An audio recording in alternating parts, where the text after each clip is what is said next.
Ang ninuno. Albularyo ka pala, Tandang Ismael?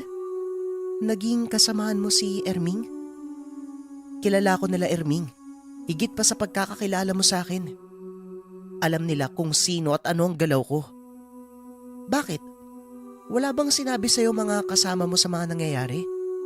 O baka naman kasamaan mo rin sila ha? Galamay kayo ng hari ng Irito. Wika ni Susan. Hindi kagad nakapagsalita si Tandang Ismael. Naguguluhan ng isipan. Napatingin sa malayo at makikita na nag-iisip ng malalim. Animal si Erming.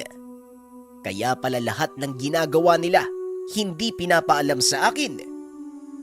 Kaya ayaw nilang dumikit kapag sinusubukan kong magmatsyag. Sa halip, magkaiwalay kami kaya hindi ko alam ang ginagawa. Kaya pala palaging sinasabi ni Erming, kanya-kanyang pagmamasid at diskarte kung paano mapapatay ang mga Irito. Yawa kang Erming ka. Teka, baka naman iniisip nyo na kalaban ako. Kilala nyo ko, Kadyo. Noon pa man, wala akong ginawang masama. Wika ni Tandang Ismael. Alam ko naman pong mabait kayong tao eh. Hindi po nagsisinungaling ang maharlikang balaw. Kung kalaban po kayo, dati pa po kayo pinatay ng halimaw sa loob ng katawan ko. Wika ni Baki. Dagdag pa ng bata. Si Susan lang ang pinag-iinitan ngayon ng mga kalahi. Kailangan mabigyan ito ng proteksyon. Sa kabila ng pagiging kalahating Irito, wala namang intensyon ng dalaga na manakit ng tao. Ngunit nagtataka si Baki kung bakit kampante si Susan na humiwalay sa kauri. Samantalang kung pagbabasihan ang mga sinabi ni Sidro, delikado na magtraidor sa grupo. Napakalakas ng uri ng Irito dahil sa pagiging aswang. Kaya napatanong ang bata kung hindi ba nangangamba si Susan sa kanyang buhay. Subalit nanlaki mga mata ng lahat ng sinabi ng dalaga. Ayon kay Susan, natatakot siya hindi para sa sarili, kung hindi sa kamatayan na maaaring mangyari sa mga kamag-anak na tao. Wala itong pakialam sa kauring Irito. Ang pinangangambahan niya, baka madamay ang inang tao, pati na din ang mga kapatid. Si Susan lang ang anak sa labas. Ang tatay ni Susan, walang iba kung hindi ang dating kanang kamay ng hari na sinubukang magbagong buhay. Nagbago ito nang umibig sa tao at siya ang naging bunga. Galit na galit ang hari noon, kaya pinapapatay nito ang tatay ni Susan. Nang maging ganap ang dalaga, dito na siniwalat sa kanya ang totoong pagkatao. Ngunit tinago kay Susan ang tunay na nangyari sa ama. Saksing buhay ang mga mata ng dalaga kung papaanong pinatay sa harapan niya ang mga biktima. Kung papaanong kinukuha ang mga bungo. Kinakain ang atay at puso. Hindi niya maatim ang lahat. Lalo na nang makita niya na kahit paslit, walang awa na pinagpapapatay ng mga Irito. Nung una, wala naman siyang pakialam sa nakikita dahil yun talaga ang gawain ng mga Irito. Ngunit nagbago ang lahat nang maging kaibigan niya si Darman. Sa katunayan, ito ang tumayo bilang tagapayo ni Susan at tinuring na tiyuhin sa lugar. Dito niya nalaman kung ano ang sekreto ng pagkatao, pati na rin ang patungkol sa nangyari sa ama. Kaya galit na galit si Susan sa mga kalahi. Ngunit hindi pinakita ng dalaga ang galit. Alam niya sa sarili na kapag may naramdamang negatibo sa kanya, maaaring sapitin niya ang nangyari kay Darman. Si Darman ang naging panauwi ni Tandang Ismael at nagamot ang anak. Pinapapatay ito ng hari at hindi pa nakontento. Dinamay pa ang buong pamilya ni Darman. Minabuti noon ni Susan na ilihim muna ang lahat, total inutusan naman siya ng hari. Sinamantala niya ang pagkakataon na alamin kung sino ang totoong ina. Doon niya napag-alaman, taga-Ormoc ang ina pati na rin ang dalawang kapatid. Hindi naglaon. Tuluyan nang nag-iba ang prinsipyong pinaniniwalaan ni Susan. Unti-unti nang pinaplano ng dalaga ang lahat kung papaano tumakas sa mga kauri. Ngunit nalaman ang plano ni Susan nang merong magtraidor sa kanya. Sinabi nito ang lahat ng gagawing hakbang sa mga kauri kaya binantayan ng hari si Susan. Sa oras daw na tumaliwas ang dalaga, papatayin ng hari ang nanay at mga kapatid ni Susan, maging ang buong angkan sa panig ng normal na tao. Kaya pinili ni Susan na magpasailalim na lang sa kapangyarihan ng hari.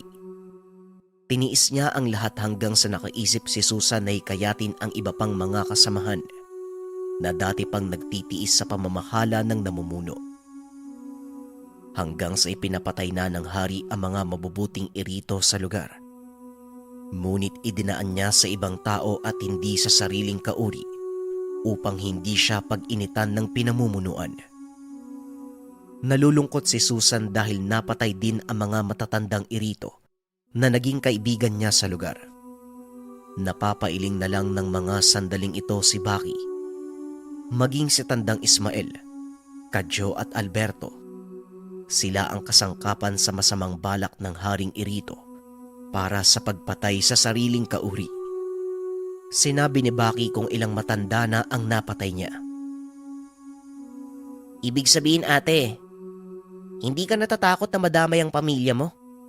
Lalo na kapag nalaman ng hari na buhay ka pa. Sa kaigit sa lahat, nasa kamay ka pa namin. Wika ni Baki. Hindi kagad nakapagsalita si Susan. Makikita sa mga mata ang pangingilid ng luha. Naiintindihan nila ang pagiging aligaga ng dalaga kaya nagsalita si Alberto. Natanong ng panganay kung may paraan ba para hadlangan ng hari. Dito biglang nagsalita si Tandang Ismael. May paraan at siya na ang gagawa. Napaisip si Baki na maaaring tama si Tandang Ismael sapagkat may nabanggit si Sidro na makokontra lang ang kulam ng taong may malakas na karunungan. Dito nagliwanag ang diwa ng bata at nakaramdam ng gaan sa kalooban sapagkat maaaring kaya nga itong gawin ni Tandang Ismael. Sa pagkakakilala niya sa matanda, magaling ito at hindi hamak na may napatunayan na. Kaya noong sinabi ng bata na maliban sa pagtugis sa iba pang mga irito, isasagawa din ni Tandang Ismael ang prosesong alam niya para maprotektahan ang pamilya ni Susan. Hindi ganon kadali yon, Baki. Kailangan kasama ko mismo ang pamilya ni Susan. Dapat habang ginagawa ko ang proseso, kasama ko sila. Nang sa ganon, kakapit ang gagawin kong pangontra. Ano bang dapat, Susan? Pwede mo bang dalhin ang mga kaanak mo sa bahay namin? Pwede din sila sa bahay nila Baki. Maganda doon. Kahit gaano kalakas ang kulam, sigurado kong hindi tatalab. Maliban na lang kung sasadyain mismo ng mangkukulam. Siguradong alam mo kung bakit ito ang sinasabi ko, Baki. May tangan ang mga kapatid mo at nasa iyo pa ang maharlikang balaw. Wika ni Tandang Ismael. Nagtanong naman si Alberto kung ano nga ba ang pangunahin nilang gagawin. Ang sabi ni Tandang Ismael, sa lalong madaling panahon kailangan mahawakan ng albularyo ang pamilya ni Susan. Kung maaari, magsimula na kaagad hanggat may oras pa dahil ang mga kulam ng irito mabilis pa sa hangin kung gumalaw. Ganito na lang, para hindi gumulo ang sitwasyon. Ikaw Baki bunso, total nagagamit mo ang lakas ng maharlikang balaw sa paglalakbay. Ikaw na kaya ang kumuha sa pamilya ni Susan. Ano sa tingin mo? Wika ni Kadyo. Sumabat naman si Alberto. Ayon dito dapat may kasama si Baki. Paano matutunto ng kapatid ang lugar kung walang gagabay? Kailangan pa bang gabayan? Siguradong malalaman ni Baki kung saan ang lugar. Nasa kanyang maharlikang balaw. Wika ni Kadyo. Hindi kagad nakapagsalita si Baki. Makikita sa kinikilos ng bata na kinakausap ang sarili. Hindi daw kayang malaman ng maharlikang balaw, kuya. Lalo na karaniwang tao lang eh. Kung may masamang presensya, malalaman kagad ng balaw. Wika ni Baki. Ayon kay Mang Ismael, tama ang sinabi nito. Ang mga engkantong kagaya ng maharlikang balaw, biniyayaan ng malakas na pakiramdam. Kayang alamin ng balaw kahit malayo pa ang kalaban. Ngunit para lang ito sa mga nilalang na may espiritual na lakas, kagaya ng kapwa engkanto. Ang mga aswang, mangkukulam, at ilang pang may masasamang budhi. Mararamdaman din ng balaw, ngunit kapag nagtago ito sa sabulag, doon na may hirapan ang maharlikang balaw. Kaya din namang pakiramdaman ng balaw ang tao kung nasa kapitbahay lang. Pero kapag malayo na, hindi. Iisa lang ang presensya ng bawat tao. At kapag marami ang nasa iisang lugar, malilito ang maharlikang balaw. Susan, samahan mo na lang, pero huwag kang lalayo kay Baki. Wika ni Tandang Ismael. Dito biglang nagboluntaryo si Alberto na sasama din. Kahit papano kapag marami ang kailangan dalhin, makakatulong doon si Alberto. Wag na, Kuya Alberto. Kailangan ng kasama ni Kuya Kadyo at Tandang Ismael eh. Kaya ko na to. At Tandang Ismael, mas maigi siguro kumprontahin niyo si Erming. Sige na, magkita na lang tayo sa bahay. Halika na, Ate Susan. Wika ni Baki. Hindi naman na nagsalita pa si Alberto, habang si Tandang Ismael naman sumang-ayon sa sinabi ng bata. Matapos umalis nila Baki, kumilos na din sila papunta sa lugar kung saan nakatira si Erming. Sigurado ka ba dun sa sinabi mo kanina, kuya? Pagtulong talaga. Kanina pa kita napapansin. Palagi kang nakatitig kay Susan. Aba, meron ka pang paakbay-akbay. Halatang halata naman sa mukha mo, kuya. Ako na nga yung nahihiya para sa'yo eh. Wika ni Kadyo. Hoy, parang hindi mo na talaga ako nire-respeto ah. Bilang panganay ha, huwag mo kong ginaganyan. Kanina ka pa, Kadyo ah. Gusto mo bang dagukan kita? Ang dumi ng isip mo. Wika ni Alberto. Nang mga sandaling ito, patuloy na nababagabag si Tandang Ismael. Hindi pa rin siya makapaniwala na sa tagal na panahon nakasama si Erming. Ngayon pa lamang niya nalaman na meron itong tinatago. Pinagkatiwalaan pa naman ni Tandang Ismael si Erming at binagian niya pa ng maraming kaalaman. Sabay silang nag-aral ng karunungan. Kilala ang bawat isa. Ngunit sa likod nito, hindi niya alam na meron palang ibang pananaw si Erming. Yung tiwala at pagturing na kaibigan, ngayon ay napalitan ng galit at pagnanais na saktan si Erming. Habang binabagtas ang daanan, tinatanaw sa malayo ni Tandang Ismael ang bahay nila Erming. Sinusuri ng matanda ang paligid at baka nakaabang ito sa kanya. Alam niya sa sarili, bagaman nakapaghanda siya para kumprontahin si Erming, siguradong pinaghahandaan na siya nito, lalo na't maaaring alam ni Erming na nabunyag na ang sekreto. Pinakiramdaman ni Tandang Ismael ang presensya ng tangan ni Erming. Kabisado niya ito, ngunit ng mga sandaling iyon, nagtataka ang matanda. Kahit presensya ng tao wala sa paligid ng bahay ni Tandang Erming. Kagad naisip ni Tandang Ismael na baka gumamit ito ng sabulag. Kaya kagad niyang inabisuhan si Alberto at Kadyo. Huwag magpakampante dahil baka nagbabantay lang si Erming sa lugar. Sandali lang Kadyo, dito muna. Huwag muna tayong papasok sa loob ng bakod nila. Hayaan natin na lumipas ang ilang minuto. Huwag kang padalos-dalos. Wika ni Tandang Ismael. Hindi naman nagmatigas si Kadyo at Alberto. Tumigil ang dalawa.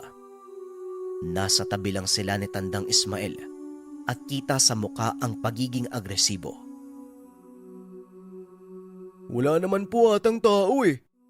Ano po bang kinakatakutan nyo, Tandang Ismael? Di ba ang sabi nyo, walang katapatang tanga namin ni Kadyo? Wika ni Alberto. Tama ka, walang katapat. Pero wag tayong magpakampante. Malakas ang gabay niya. Tangan niya ang 3 itim na sadsad. Katulad ng balaw, nanggaling din ang mga iyon sa mundo ng mga engkanto. Pero napakasama. Nakita niyo naman ang naging reaksyon ni Baki nang makita si Erming. Nagwawala sa katawan niya ang maharlikang balaw. Wika ni Tandang Ismael. Maya-maya pa nabagot si Kadyo. Pinili nitong umabante ng lakad. Sa kabila ng pagtawag ni Tandang Ismael, hindi nakinig si Kadyo. Hanggang sa sumunod na rin si Alberto. Nang makarating sa bakuran, bigla na lang tumigil si Kadyo. Napatingin siya kay Alberto at makikita sa muka ang takot. Bakit? Anong meron? Tanong ni Alberto. Hindi mo ba nakita? May dumaan dyan oh. Parang mga itik eh. Pero mukhang ewan. Maliliit yung sukat. Parang ganito kalaki oh. 2 dangkal pero nakakatakot yung itsura. Tugon ni Kadyo. Sandali nga. Parang niloloko mo ata ako eh. Wala naman ah. Ay sus, walang tao dito. Tandang Ismael, walang tao! Wika ni Alberto. Hanggang sa bigla na lang tumalon si Kadyo at tumakbo. Papalapit siya kay Alberto. Anak nang, ano ba yun? Parang may kumalmot sa mga paa ko ah.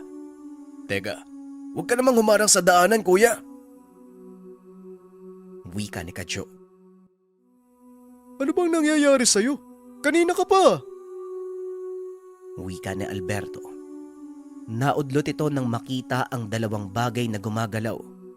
Nakapatong ito sa bakurang kawayan. Tinitigang maigi ni Alberto hanggang sa unti-unting rumehistro sa paningin ng panganay ang ubod na pangit na nilalang. Hindi niya maipaliwanag ang itsura. Basta nakakatakot. Hindi nakagalaw si Alberto. Dahan-dahan niyang inangat ang kamay sabay duro sa nakikita. Tignan mo Kadyo. Ano yan? Mukhang impakto. Wika ni Alberto. Paglingon naman ng kapatid, napatigil ito sa paghinga at tumango. Yan yung nakita ko kanina. Di ba totoo yung sinasabi ko? Teka, huwag mo namang higpitan yung hawak mo sa akin. May isa pa. Tignan mo sa paanan natin. Tignan mo oh. Sa baba. Linti naman oh. Tugon ni Kadyo. Pagbaba ng tingin ni Alberto, hindi niya napigilang mapatalon at kumaripas ng takbo papalapit kay Tandang Ismael. Habang si Kadyo naman, nawalan ng balanse at natumba sa lupa. Tatayo sana si Kadyo. Ngunit bigla na lang pumatong sa dibdib niya ang nilalang. Hanggang sa napansin ni Kadyo na tila may kakaiba sa katawan. Sobrang lamig at hindi niya maigalaw ang mga kamay. Maging ang mga paa hindi na maramdaman ng binata. Hanggang sa unti-unting nilalapit ng nilalang ang muka kay Kadyo. Dahilan kaya napapikit ang binata at piniling sumigaw. Ngunit para siyang nabubulol. Nanigas na rin ang dila. Hindi na magawang makabuo ng kataga. Nakikita ni Kadyo ang kumikinang na mga mata ng nilalang. Kulay pula na tila nagbabaga. Sinabihan ko kayo na huwag magpakumpiyansa. Ay sus, Ginoo. Pinakawalan ni Erming ang mga alaga niya. Animal, napakadelikado. Kahit malakas ka, kapag napangunahan ka ng takot, mas kakapit ang kapangyarihan ng sadsad. Teka Alberto, baka mamatay si Kadyo! Wika ni Tandang Ismael habang papalapit kay Kadyo. Si Alberto naman, hindi nawala sa muka ang matinding takot. Bagaman naranasan niya ng makipagpatayan laban sa mga aswang at nakita kung gaano kabangis at nakakatakot ang balaw, ibang-iba ang pakiramdam niya nang makita ang maliliit na nilalang. Yung tapang niya ay tila napalitan ng pagkabahag. Nakatingin lang siya sa matanda habang papalapit kay Kadyo. Tinataboy ni Tandang Ismael ang nakatungtong sa dibdib ng kapatid. Naririnig ni Alberto ang tunog ng pusa na naipit mula sa nilalang. Napakatinis ng boses. Masakit sa tenga kung papakinggan. Hanggang sa kumuha ng kahoy si Tandang Ismael. Sinundot ang nilalang hanggang sa lumundag ito sa lupa. At dito pa lamang nakapagsalita si Kadyo. Mabilis na bumalikwas ang binata. Sabay amba ng sipa doon sa sadsad. Kaso bigla na lang itong naglaho. Linte. Kuya Alberto, anong ginagawa mo dyan? Iniwan mo ko eh. Teka, anong impacto ba yung Tandang Ismael? Bakit hindi ako nakagalaw? Tanong ni Kadyo. Itim na sadsad. Mabuti na lang nataboy ko. Hindi ka talaga makakagalaw. Tinitigan mo ba naman sa matay? Yon ang abilidad ng sadsad. Mapaparelisa ang katawan mo sa oras na mahulog ka sa hipnotismo. Sabi ko naman sa'yo, huwag kang lalapit. Hindi kayo naniwala sa akin. Tandaan nyo, kilala ko si Erming, kaya alam ko ang mga kakayahan niya. Wika ni Tandang Ismael. Nagtanong naman si Kadyo kung ano ang kailangan nilang gawin.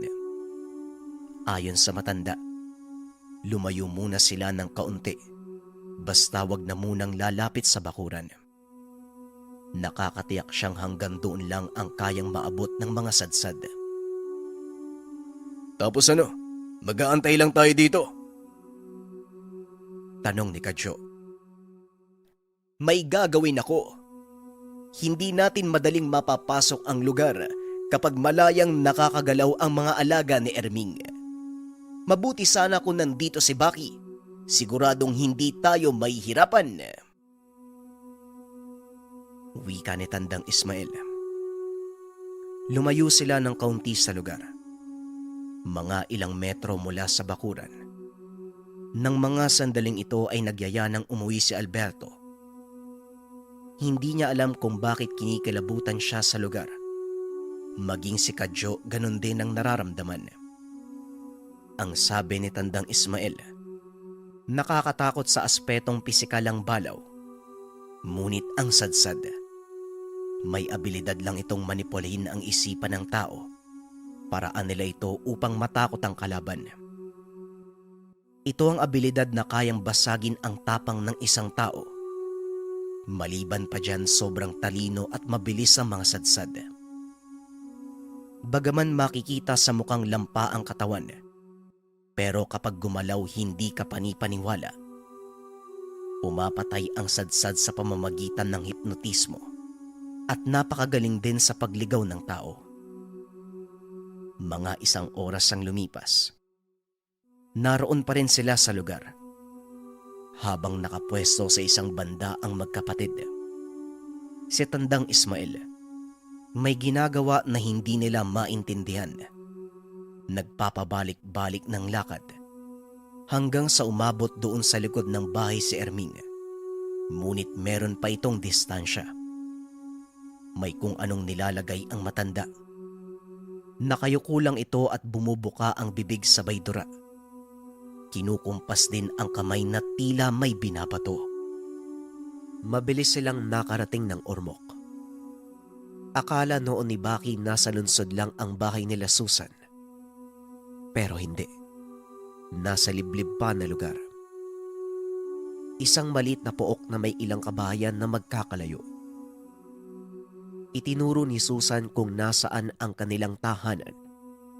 Nakita ni Baki na nasa gilid lang ito ng daanan. Madilim. Napakatahimik. Tulog na ang mga tao sa lugar. Sandali ate. Maniniwala kaya yung pamilya mo sa gagawin natin? Tanong ni Baki.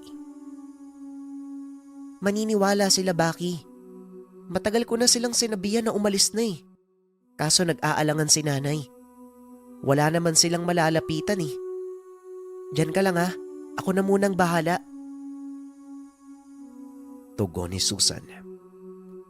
Hindi naman nagsalita pa si Baki. Nang mga sandaling iyon alam ng bata na ligtas ang lugar. Napakatahimik ng balaw sa loob ng katawan. Maya-maya pa, narinig na ni Baki ang pagtawag ni Susan. Nagbukas ang ilaw at may sumagot sa loob na tao. Dito nakita ni Baki mula sa bintana ang batang babae at dalaga. Meron ding lumabas na matanda na tila ito ang nanay ni Susan. Naging mabilis ang mga pangyayari. Matapos sabihin ni Susan ang sitwasyon, kaagad namang sumang-ayon ang ina na si Norma. Parehong babae ang kapatid ni Susan. Ang batang babae ay si Irene, habang yung isa naman na dalaga ay si Risa. Matapos makapaghanda, kaagad nilang nilikas ang lugar. Umiiyak pa ng mga sandaling ito ang bunsong kapatid ni Susan.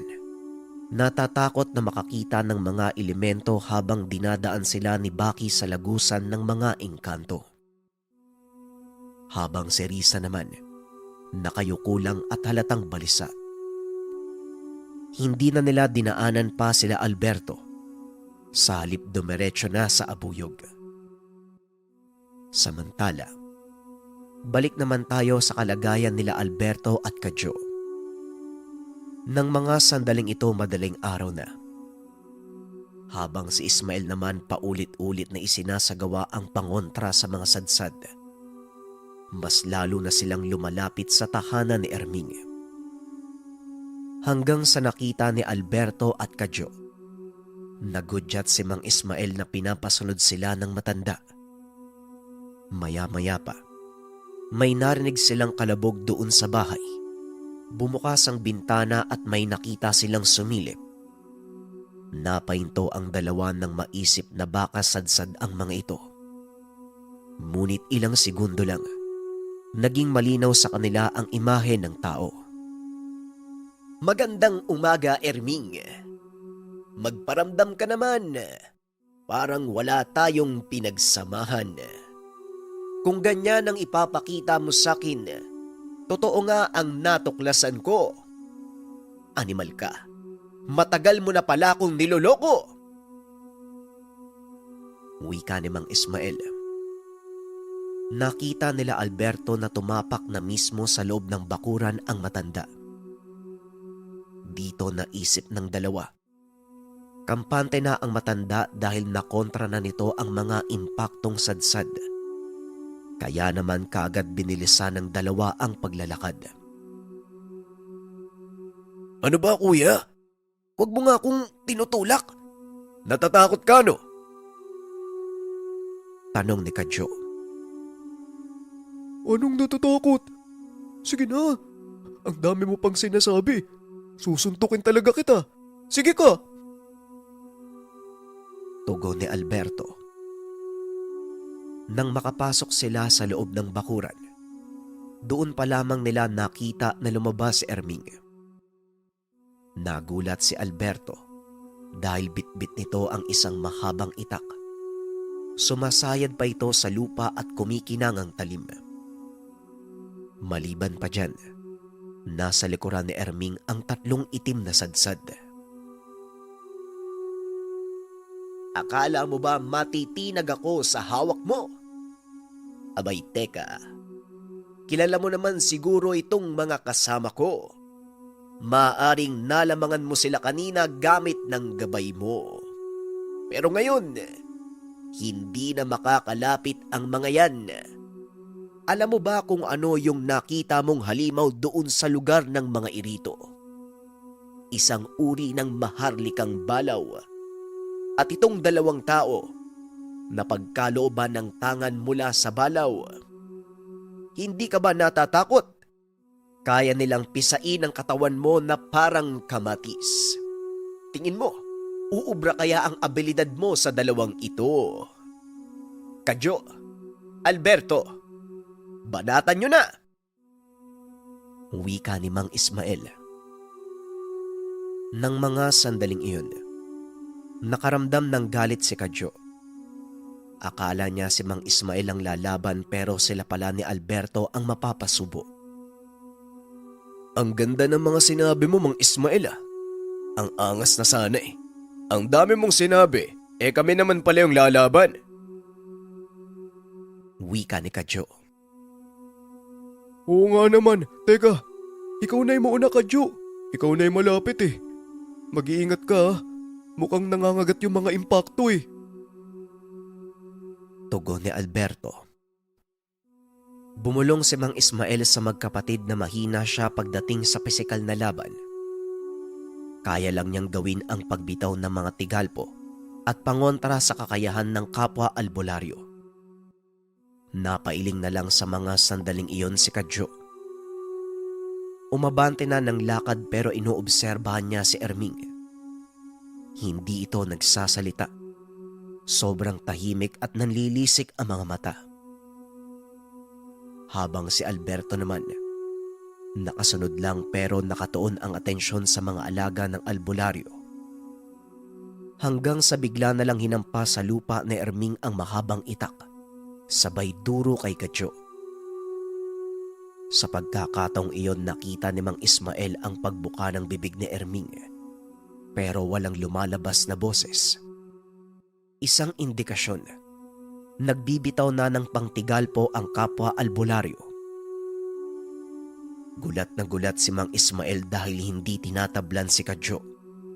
Sa halip kinukusot ang mga mata na tila napupuwing lang. Nagpatuloy sa pag-abante si Kadyo at tinapik ang itak. Sabay bitaw ng malakas na suntok sa mukha ni Erming. Tumumba si Erming at narinig sa lugar ang pag-ungol ng matanda. Teka, anong klaseng tao ka? Tanong ni Erming. Hindi nagsalita si Kadyo. Dito palang lumapit si Alberto sabay amba ng pagsipa ngunit hinarang ito ni Kadyo. Wag na. Sapat na yung ginawa ko bilang tanda sa kanya. Kagad namang lumapit si Mang Ismael at kinuha ang itak na hawak ni Erming. Kasabay nito kinuha din niya ang tangan ng albularyo na nakasugbit sa tagiliran. Ang tangan na kung tawagin mo siya ng labong. Ito ang ginagabayan ng 3 itim na sadsad. Matapos makuha ni Mang Ismael ang tangan, dito biglang naglaho ang mga gabay ni Erming. Ngayon naniniwala ka na. Totoo ang sinasabi ko, Erming. Kinargahan mo pa ang itak mo. Tignan mo ang suot nilang damit. Punit-punit, hindi ba? Pero walang sugat. Alam mong mga irito ang kinalaban nila kanina. Kahit kalmot ng irito hindi tumalab, ito pa kayang simpleng karga mo. Sinubukan mo pa talagang magbato ng tigalpo. Ayan, nakatikim ka tuloy. Kung sumuko ka na lang sana. Akalain mo, pinahabol mo pa ang magkapatid sa mga alaga mong mukhang daga. Bueno, hindi naman ako nagtatanim ng sama ng loob kahit traidor ka. Kahit papano may pinagsamahan tayo. Sa susunod na pagkikita natin, isipin mo na lang nakalaban mo na ako. Halika na, Kadyo at Alberto. Hindi na lalaban yan. Wika ni Mang Ismael. Hindi nakapagsalita si Erming. Tulala lang ito at sinusundan ng tingin ang 3 habang papalayo. Ang sabi ni Mang Ismael sa dalawa, bukod kay Erming may iba pang dapat mabigyan ng leksyon. Bigyan ng leksyon? Mamaya kami na naman yung lumaban eh. Tama po ba? Wika ni Kadyo. Abay, sino pa nga ba? Ang pinaliwanag ko sa inyo, malakas lang ako sa espiritual na pakikipaglaban. Ano pang dapat niyong gawin? Di ba nga, Salvador din kayo kagaya ni Baki. Pero huwag kayong mag-alala. Tutulong pa rin ako sa inyo. Pero hanggang sa espiritual nga lang. Tugon ni Mang Ismael. Alam mo, Kadyo, gusto ko nang saktan yung matandang yan eh. Ang angas magsalita. Parang ginagawa tayong laruan eh. Bulong ni Alberto kay Kadyo. Huwag na, hayaan mo na lang. Ako din naman nababanas na dyan eh. Tignan mo nga yung katawan yan. Mukhang isang ubo na lang. Mamamatay na yan eh. Ang laki mo pa naman. Teka, anak nang. Tinapakan mo pa yung tsinelas ko, kitang sira na eh. Sandali. Bakit dito tayo dumadaan? Pansin mo ba kuya? Hindi naman tayo dumaan dito kanina. Wika ni Kadyo. Mang Ismael, magtatanong lang po. Bakit dito tayo sa kalsada? Di ba dapat sa gubat? Tanong ni Alberto. Ang sagot ng matanda. Iba ang dinaanan nila kanina. Maganda kapag kasama si Baki. Ngunit ngayong wala ang bata. Siguradong kapag dumaan sila sa gubat, aabutin sila ng isang araw bago makauwi. Kayong dalawa, sasakay tayo ng sasakyan syempre. Kapag dumaan tayo sa gubat, bukas na ng gabi ang dating natin. Gusto nyo ba yun? Wika ni Mang Ismael. Oo nga no. Bakit hindi ko yun naisip kagad? Mukha tuloy akong ewan. Ikaw kasi Kadyo eh. Hindi ka nalang magtiwala kay Mang Ismael eh. Wika ni Alberto. Wala namang nagsabing magtanong ka kay Mang Ismael eh. Ikaw yung kusang nagtanong dyan tapos ako yung sisisihin mo. O teka, bakit parang galit ka? Biro lang eh. Huwag ka na nga sumimangot. Ang taba mo na nga tapos lukot pa yung mukha mo. Wika ni Kadyo. Maya-maya pagputok ng bukang liwayway, may napapadaan na ng mga sasakyan. Sumakay ang tatlo at nakarating sila sa abuyog angat na ang araw. Dumaan muna sila sa tahanan ni Mang Ismael. Walang ibang tao maliban sa mga kaanak ng albularyo. Nang mga sandaling iyon umuwi muna ang matanda. Ang sabi magpapahinga muna at punta na lang siya kung sakaling dumating na si Baki. Hindi naman na nagsalita pa ang magkapatid. Habang binabagtas ang daan, natanaw na nila ang tahanan sa itaas ng burol. Nanlaki mga mata ni Alberto nang makita sa malayo si Susan. Naroon sa bakuran, nakaupo sa mahabang upuang kawayan katabi ni Tatay Juan. Kagad niyang siniko si Kadyo at sinabing dumating na sila Baki. Alam ko, nakikita ko naman eh. Aba, ang saya mo yata. Nag-aalala ako ha. Hindi pa naman tayo nakapagpaalam ng maayos kay tatay. Nako, lagot tayo nito. O kita mo, pangiti-ngiti pa tong animal na to. Palibasa, nandyan kasi si Susan eh. Wika ni Kadyo habang nakasunod kay Alberto. Alam niya na nahuhumaling ang kuya kay Susan.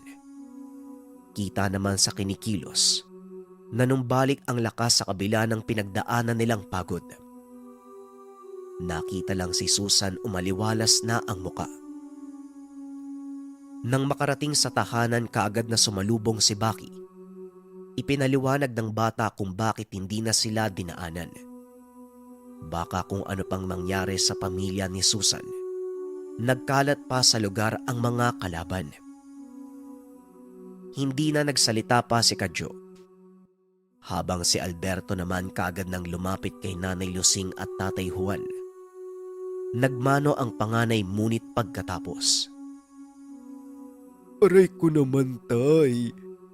Kinaltukan pa talaga ako eh. Kitang may bisita eh. Nakakahiya eh. Aray ko, ang sakit ng anit ko ah.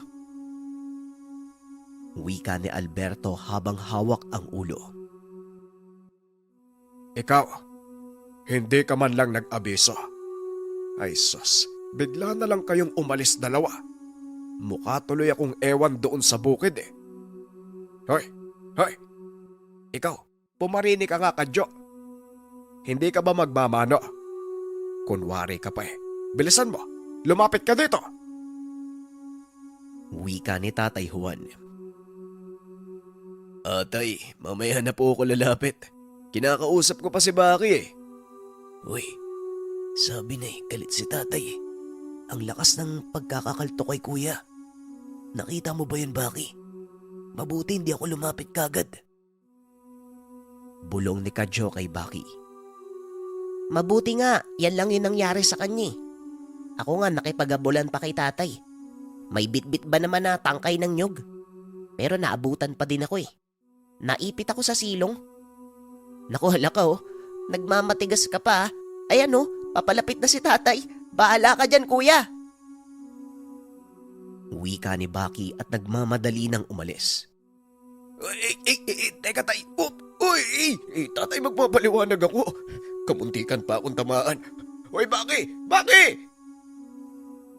Wika ni Kadyo. Umiilag ito dahil binabato siya ng tsinelas ni Tatay Juan. Anong sinasabi mong magpapaliwanag? May dapat bang ipaliwanag? Kayo kaya ang maiwan dito, tapos hindi nagpaalam ang anak nyo? Halika. Hoy, saan ka pupunta? Dito ka, dali. Huwag mo na akong pahabulin, matanda na ako. May rayuma na din ako. Wika ni Tatay Juan.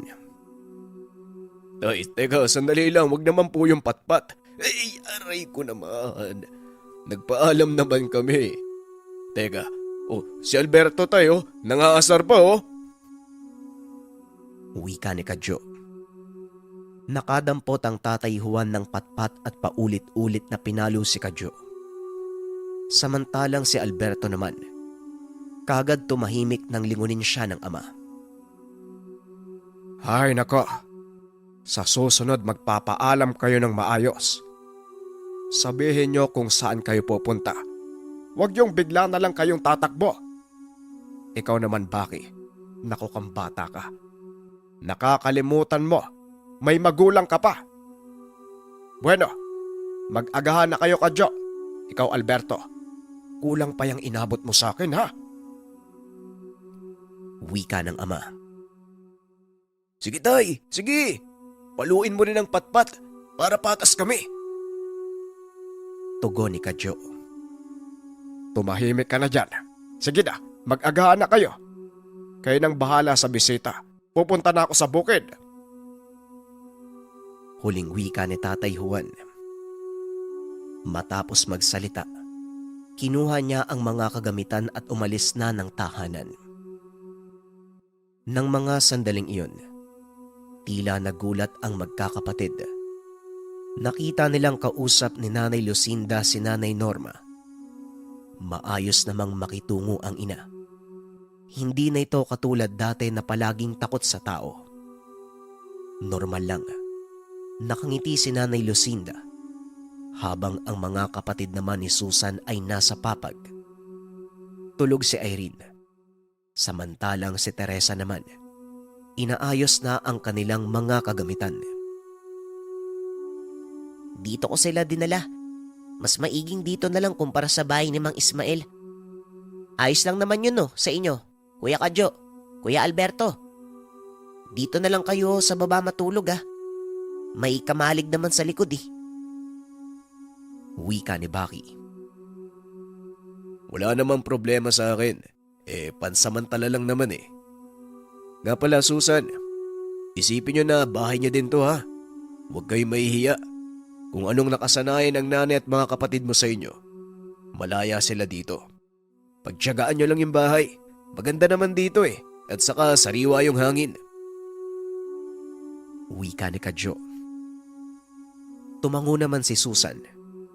Nagpasalamat ang dalaga. Kaso nga lang halata sa muka ang sobrang pag-aalala. Nang mga sandaling iyon nawala sa paningin ni Baki si Kadyo at Alberto. Pagtingin ng dalawa sa silong ng tahanan, nakita nilang natutulog ang kapatid. Hindi na nila ginising pa. Pagod ito kaya hindi na kinaya ng katawan.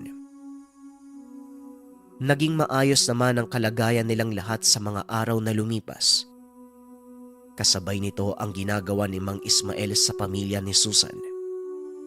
Naalala noon ni Baki, tuwing 3:00 ng hapon nasa likod sila ng tahanan.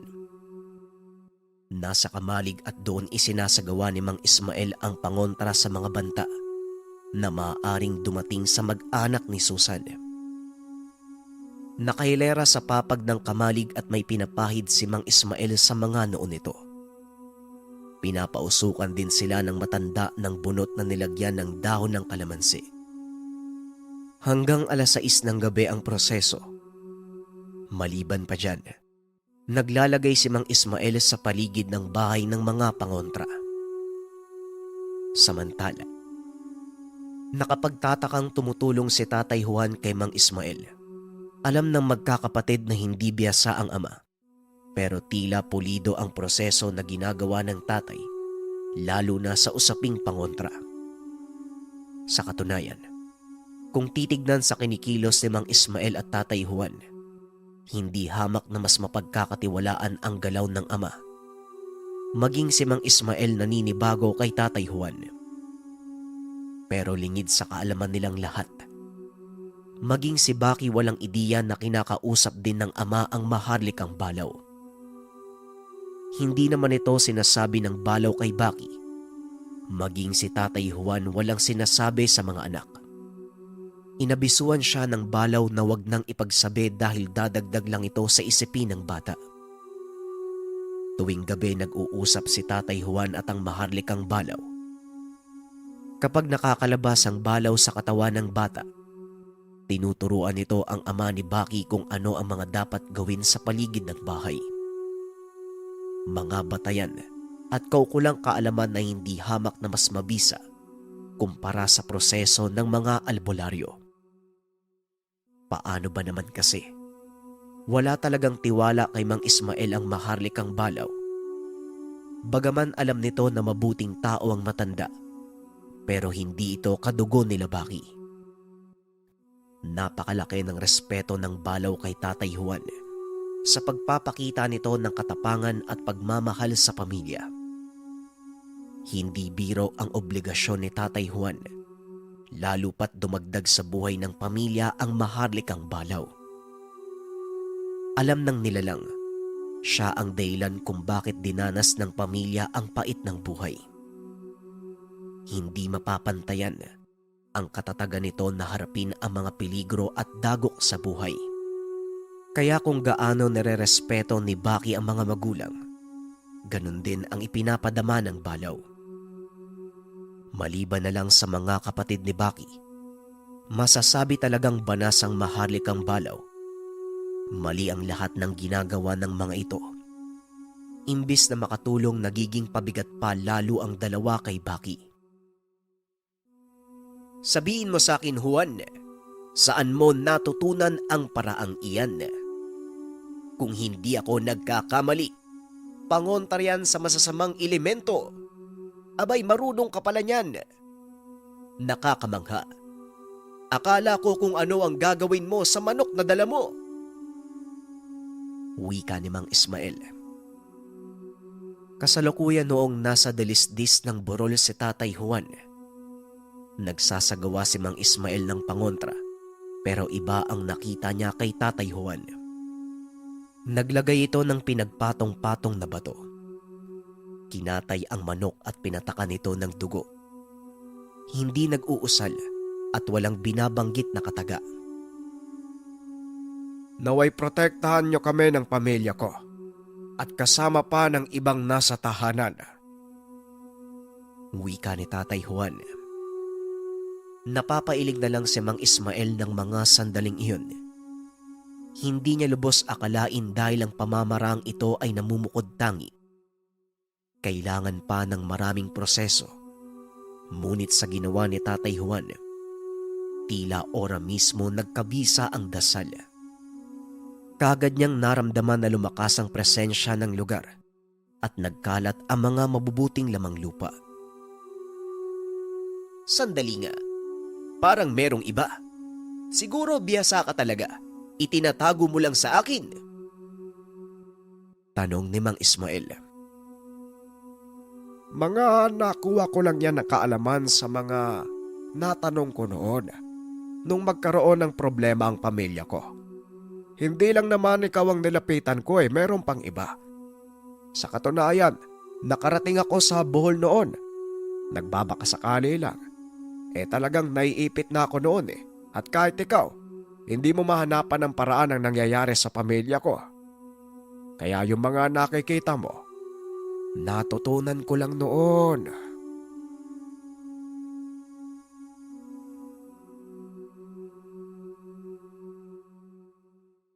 Ang ninuno.